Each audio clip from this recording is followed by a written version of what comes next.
দেশ নেত্রী খালেদা জিয়া এবং তারেক রহমানের নেতৃত্বে আগামীর বাংলাদেশ হবে বৈষম্যহীন সম্প্রীতির বাংলাদেশ বলে মন্তব্য করেছেন বিএনপির জাতীয় নির্বাহী কমিটির সহ সাংগঠনিক সম্পাদক সেলিমুজ্জামান সেলিম।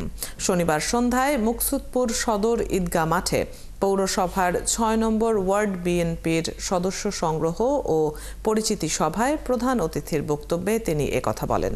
তিনি আরও বলেন, বিএনপির ভারপ্রাপ্ত চেয়ারম্যান তারেক রহমান ঘোষিত রাষ্ট্র কাঠামো মেরামতের ৩১ দফা বাস্তবায়নে সবাইকে ঐক্যবদ্ধ থাকতে হবে।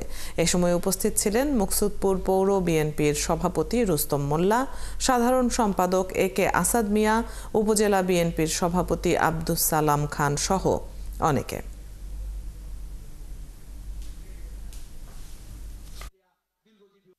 কোন নির্দোষ নিরপরাধী কোন নিরীহ মানুষকে তাতে প্রশাসন বিনা কারণে হয়রানি না করে।